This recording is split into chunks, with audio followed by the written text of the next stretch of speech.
ಕಾಂಗ್ರೆಸ್ ಅಧ್ಯಕ್ಷರಾದಂಥ ಶಿಡ್ಲಘಟ್ಟದ ಅನಪ್ಪಲ್ಲಿ ಕೃಷ್ಣಾರೆಡ್ಡಿಯವರು ಅಂತೇಳಿ ಚಿಲಕನಲ್ಪ ಬ್ಲಾಕ್ ಕಾಂಗ್ರೆಸ್ನ ಅಧ್ಯಕ್ಷರು. ಅವ್ರಿಗೆ ತೆಲುಗಲ್ಲಿ ಮಾತಾಡ್ತಾರೆ. చూసుకుంటాను నిన్ని ಈಗ మీద కాదు ಹಿಂದಿನಲ್ಲಿ ಕಾದು ಈಗ మీద ನೀನು చూసుకుంటాను ಅಂತ ಮಾತಾಡ್ತಾರೆ. ಅಂದರೆ ನೋಡ್ಕೊಳ್ತೀನಿ ನಿಮ್ಮನ್ನು, ಇನ್ನು ಇಷ್ಟು ದಿನ ಅಲ್ಲ ಇನ್ನು ಮೇಲೆ ನೋಡ್ಕೊಳ್ತೀನಿ ನಿಮ್ಮನ್ನು ಅಂತ ಹೇಳ್ತಾರೆ. ಅಂದಾಗ ನಮಗೆ ನಾನೊಬ್ಬ ಯೂತ್ ಕಾಂಗ್ರೆಸ್ನ ಕಳೆದ ಬಾರಿ ಶಿಡ್ಲಘಟ್ಟ ಬ್ಲಾಕ್ನ ಅಧ್ಯಕ್ಷನಾಗಿದ್ದೀನಿ, ಸೇವೆ ಸಲ್ಲಿಸಿದ್ದೀನಿ. ಮತ್ತು ಈಗ ಯೂತ್ ಕಾಂಗ್ರೆಸ್ ಅಸೆಂಬ್ಲಿ ವೈಸ್ ಪ್ರೆಸಿಡೆಂಟಾಗಿ ಕಾರ್ಯನಿರ್ವಹಿಸ್ತಾ ಇದ್ದೀನಿ. ಈಗ ಏನಾಯಿತು, ನಾನೊಬ್ಬ ವಕೀಲ, ನಾನು ಏನು ಮಾಡಿದೆ, ಯಾಕೆ ಈ ಥರ ಮಾತಾಡ್ತಾ ಇದ್ದಾರೆ ಅಂಥೇಳಿ ಗಾಬರಿ ಆಗ್ತಾನೆ ನಾನು ಆ ಕಡೆ ಗಮನ ಕೊಡ್ತಾ ಇದ್ದಂಗೆ ಅನಪ್ಪಲ್ಲಿ ಕೃಷ್ಣಾರೆಡ್ಡಿಯವರು 30 ವರ್ಷ ಆಯಿತು, ಈಗ ಮೇಲೆ ಏನು ಸುಸ್ಕೊನೇದಿ ಅಂತ, ಇನ್ನೇನು ನೋಡ್ಕೊಳ್ತೀರಿ ಅಂತಂದು. ಹಂಗೆ ಅನ್ನೋಷ್ಟೊಳಗಾಗಿ ಅವರು ಹಿಂದ್ಗಡೆ ಅನುಯಾಯಿ ಕಾರ್ಯಕರ್ತರು ಇದ್ದವರು ಅವರು ಹಿಂದೆ ತಿರುಗಿ ಅವ್ರ ಮೇಲೆ ಜೋರಾಗಿ ಅಟ್ಯಾಕ್ ಮಾಡೋಕ್ಕೆ ಒಂದು ಜೋರಾಗಿ ವಾಯ್ಸ್ ರೈಸ್ ಮಾಡೋದು. ನಾನು ಸುಮ್ಮನೆ ಇರ್ರಪ್ಪ ಅಂದೆ, ಅಲ್ಲೇ ಇದ್ದವನು ಸುಮ್ಮನೆ ಇರ್ರಿ ಇಷ್ಟೇ. ಸರ್ ಮೀಡಿಯಾ ಇಲ್ಲಿ ಇವಾಗ ಏನು ಹೇಳ್ತಾ ಇದ್ದೀನಿ ಅಂದರೆ ಅಲ್ಲಿ ರೆಕಾರ್ಡ್ ಇದೆ, ಎಲ್ಲ ಮೀಡಿಯಾದವರು ರೆಕಾರ್ಡ್ ಮಾಡ್ಕೊಂಡಿದ್ದಾರೆ, CCTV ಇದರಲ್ಲಿ ಇದೆ. ಏನಾದರೂ ನನ್ನ ಕಡೆಯಿಂದ ಇನ್ನೊಂದು ಮಾತೇನಾದರೂ ಇನ್ನೇನಾದರೂ ಇದಾದರೆ ಏಕಾಏಕಿ ಆ ಥರ ಅನ್ನೋಷ್ಟೊಳಗಾಗಿ ಸುಧಾಕರ್ ಸರ್ ಬಂದು ಹಿಂದೆ ಹೆಂಗೆ ಬಂದರು ಅಂದರೆ ಒಳ್ಳೆ ಮೇಲೆ ಬಂದುಬಿಟ್ರು. ಬರೋಷ್ಟೊಳಗಾಗಿ ಅವ್ರ ಜೊತೆಯಲ್ಲಿ ಅವ್ರ ಸೋಮು ಅಂತ ಡ್ರೈವರ್ ಇದ್ದಾನೆ, ಆಮೇಲೆ ಇನ್ನೊಬ್ಬ ಚೇತನ್ ಅಂತ ಹೇಳಿದ್ದಾರೆ. ಅವರು ಏಕಾಏಕಿ ಮೇಲೆ ಬಂದು ಸೋಮು ಹೊಡಿತಾ ಇದ್ದಾನೆ ಅಂತಂದರೆ ಏನು ನನಗೆ ಅರ್ಥನೇ ಆಗಲಿಲ್ಲ. ರೋಡಿಸಮ್ ಮಾಡೋದಕ್ಕೆ ಇದ್ಬೇಕಾ ಅವರಲ್ಲಿ? ಅದಾಗ ಇದ್ದಕ್ಕಿದ್ದಂಗೆ ಪುಟ್ಟಂಜನಪ್ಪನ ಅನುಯಾಯಿಗಳು ಅವರು ಯಾವಾಜಗಳು ಏನು ಅಲ್ಲಿ ರೋಡಿಸಮ್ ಕ್ರಿಯೇಟ್ ಮಾಡಿಬಿಟ್ರೆ, ಸುಮ್ಮನೆ ಇರಪ್ಪ ಅನ್ನೋ ಪದ ಏನು ಅದು ಅದೇನಾದರೂ ನಾನು ಅವಾಗ ಅಂದ್ಕೊಂಡೆ.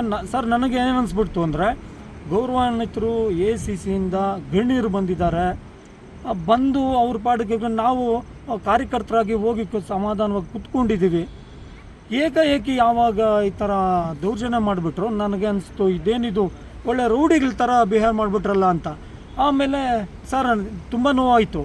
ಕಾರ್ಯಕರ್ತರಾಗಿದ್ದೀವಿ, ಪಕ್ಷಕ್ಕೋಸ್ಕರ ಯೂತ್ ಕಾಂಗ್ರೆಸ್ ಎಲೆಕ್ಷನ್ ನಡೆದಾಗ ಮನೆ ನಾವು ನಮ್ಮನ್ನು ನಾವು ನಿರೂಪಿಸ್ಕೊಳ್ಬೇಕು ಅಂತೇಳಿ ಕ್ಷೇತ್ರ ಎಲ್ಲ ಸಮಾಜ ಸೇವೆ ಮಾಡ್ತಕ್ಕಂಥ ನಮ್ಮ ನಾಯಕರುಗಳ ಜೊತೆಯಲ್ಲೇ ರಜೆಗೊಡದೆ ನಾವು ಓಡಾಡ್ತಾ ಇದ್ವಿ. ಪ್ರತಿ ಮನೆ ಓಡಾಡ್ತೀವಿ. ಅವರು ಏನೋ ನಮ್ಮ ಕೈಲಾದಷ್ಟು ಸೇವೆ ಮಾಡ್ತಾಯಿದ್ವಿ. ಇದು ಅವರು ದಿನಸಿ ಕಿಟ್ಗಳು ಕೊಡ್ತಾರೆ, ನಾವು ಹಂಚಕ್ಕೆ ಹೋಗ್ತೀವಿ. ಇನ್ನೊಂದೇನೋ ಕೈಲಾದ ಆಂಬುಲೆನ್ಸಲ್ಲಿ ಏನೋ ಸಮಸ್ಯೆ ಆಯಿತು, ಅವ್ರಿಗೇನು ನಮ್ಮ ಕೈಲಿಂದ ಏನೋ ಸಹಾಯ ಆಯಿತು, ನಾವೆಲ್ಲ ಯೂತ್ ಕಾಂಗ್ರೆಸ್ನಲ್ಲಿ ಕಾಂಗ್ರೆಸ್ ಪಕ್ಷದ ಕಟ್ಟೋದಕ್ಕೋಸ್ಕರ ಹಗಲು ರಾತ್ರಿ ದುಡಿತಾ ಇದ್ದೀವಿ. ಏಕಾಏಕಿ ಸರ್ ನಾನು ಅತಿರೇಕವಾಗಿ ಏನು ಮಾತಾಡ್ತಿಲ್ಲ, ಇರೋ ವಾಸ್ತವಾಂಶನ ಹೇಳ್ತಾ ಇದ್ದೀನಿ. ಇಲ್ಲಿ ನನ್ನ ಕಣ್ಣು ಮುಂದೆ ನಡೆದಂಥದ್ದು. ಏನಾದರೂ ನೀವು ವಿಡಿಯೋ ಚೆಕ್ ಮಾಡಿ ನೋಡಿ, ಅಲ್ಲೇನಾದರೂ ನನ್ನ ಕಡೆಯಿಂದ ಏನಾದರೂ ಒಂದು ಎಳ್ಳಷ್ಟು ತಪ್ಪಾಗಿದ್ರೆ ತಲೆ ಬಗ್ಸ್ಬಿಡ್ತೀನಿ.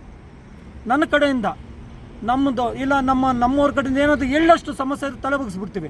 ದಿಢೀರ್ನೇ ಅವ್ರು ಯಾಕೆ ಆ ಥರ ತಾಳ್ಮೇಲೆ ಕಳ್ಕೊಂಡು ಒಬ್ಬ ಉಸ್ತುವಾರಿ ಸಚಿವರಾಗಿ ನಿರ್ವಹಿಸಿದಂಥವ್ರು, ಮಾಜಿ ಸಚಿವರು, ಈಗ ಹಾಲಿ ಶಾಸಕರು. ಸರ್ ಅಧಿಕಾರ ಶಾಶ್ವತ ಅಲ್ಲ ಸರ್. ಯಾವತ್ತು ನಮ್ಮಂಥ ಕಾರ್ಯಕರ್ತರು ಕಷ್ಟಪಟ್ಟು ದುಡಿದು ಅವ್ರನ್ನ ಹೆಗಲ ಮೇಲೆ ಎತ್ಕೊಂಡು ಓಡಾಡಿದ್ರೇ ಅವ್ರಿಗೆ ಅಧಿಕಾರ ಸರ್. ಸುಮ್ಮನೆ ಬರಲ್ಲ, ಪುಕ್ಸಾಟಿ ಬರಲ್ಲ ಸರ್. ನಮ್ಮ ರಾತ್ರಿ ಹಗಲು ದುಡಿಮೆ, ನಮ್ಮ ಪರಿಶ್ರಮ, ನಮ್ಮ ಕಷ್ಟ, ನಮ್ಮ ಬೆವರು, ಹಗಲು ರಾತ್ರಿ ಬಿಸಿಲಂತೆ ಗಾಳಿ ಚಳಿ ಅಂತೆ ಅವರು ನಾವು ಮನೆ ಸಂಸಾರ ಕುಟುಂಬ ಎಲ್ಲ ಬಿಟ್ಟು ಬಂದು ಪಕ್ಷ ಸಂಘಟನೆಗಳಲ್ಲಿ ಎಷ್ಟೊಂದು ಸಕ್ರಿಯವಾಗಿ ತೊಡ್ಕೊಡ್ತೀವಿ ಸರ್. ನಮಗೆ ಯಾಕೆ ಸರ್ ಈ ಥರ? ಸರ್ ಅವ್ರ ಹತ್ರ ಅಧಿಕಾರ ಇರ್ಬೋದು, ನಮ್ಮಂಥವ್ರ ಮೇಲೆ ಬಂದುಬಿಟ್ಮೇಲೆ ನಾನೊಬ್ಬ ವಕೀಲ, ಅವ್ರಿಗೆಲ್ಲ ಚೆನ್ನಾಗಿ ಗೊತ್ತು ಸರ್, ಎಲ್ಲ ವಿಚಾರ ಗೊತ್ತು. ಉದ್ದೇಶಪೂರ್ವಕವಾಗಿ ಯಾವುದೋ ಇಟ್ಕೊಂಡು ಮೇಲೆ ಬರ್ತಾರೆ ಅಂದರೆ ಎಲ್ಲಿಗೆ ಹೋಗಿ ನಿಲ್ಲುತ್ತೆ ಸರ್ ಇದು? ಸರ್ ನಾನಂತೂ ನೇರವಾಗಿ ಹೇಳ್ತೀನಿ, ಇಂಥ ವ್ಯಕ್ತಿಗಳು ಇಷ್ಟೊಂದು ಅತಿರೇಕವಾಗಿ ವರ್ತನೆ ಮಾಡೋವಂಥವ್ರು ನಮಗೆ ಅವಶ್ಯಕತೆ ಇಲ್ಲ ಅನಿಸ್ಬಿಡ್ತು ಸರ್. ಈಗ ಇದಕ್ಕಾಗಿ ಹೊಡೆದ್ರು, ಎಲ್ಲಿ ಹೊಡೆದ್ರು ಸರ್? ಅವರು ಅಶೋದಯದಲ್ಲಿ ಅಲ್ಲಿ ಮೀಟಿಂಗ್ ನಡೀತಾ ಇದ್ದಿದ್ದು ಅದೇ ಜಾಗದಲ್ಲಿ ಸರ್. ಎಲ್ಲ ಮುಗ್ದಿತ್ತು, ಎಲ್ಲ ತಾಲೂಕುಗಳದ್ದು ಎಲ್ಲ ಕ್ಲಿಯರ್ ಕಟ್ಟಾಗಿ ಎಲ್ಲ ಮುಗ್ದಿತ್ತು. ಇನ್ನೇನು ನಮ್ಮ ತಾಲೂಕುದು ವಿಚಾರ ಸರ್. ಅವರು ಹೊರಟೋಗಿದ್ರು ಸರ್, ಇರೋ ವಾಸ್ತವ ಇದು. ಅವರು ತಂಪಾಡಕ್ಕೆ ತಾವು ಬಂದು ಕಾರನ್ನು ಆನ್ ಮಾಡಿಕೊಂಡು ಮುಂದೆ ಚಲಿಸ್ತಾ ಇದ್ರು.